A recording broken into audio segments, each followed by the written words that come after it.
Now, international investigators have confirmed the Russian passenger jet, which crashed over Egypt's Sinai Peninsula, was downed by a bomb. A Metrojet flight 9268 crashed on October the 31st last year, killing all 224 people on board. It had been traveling from Egypt's Sharm el-Sheikh to St. Petersburg's Pulkovo Airport. Now, correspondent Yasser Hakim gives us more.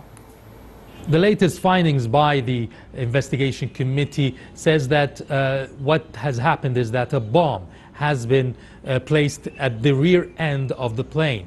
Now, this was in the cargo area, and it's a handmade time bomb.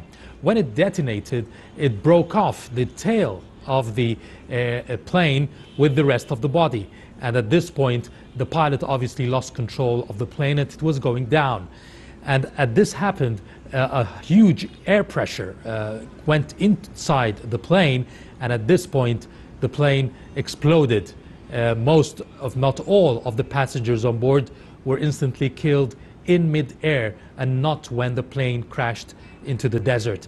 Now, this tragedy has had an effect on Egypt's relations with Russia, especially if we're talking economically, and Russia had put a ban on any flights to Egypt since last October, and this had affected the tourism sector in Egypt, which highly depends on Russian tourists.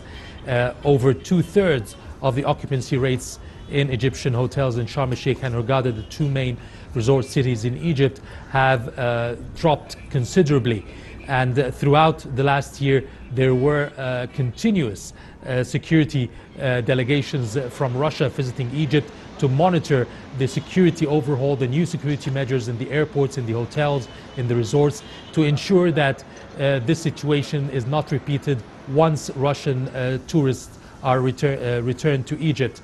There's not been any announcement of any date to resume Russian flights to Egypt, but Egyptian authorities working hard, hoping that the Russian visitors would return to Egypt by the Christmas and New Year vacations in December.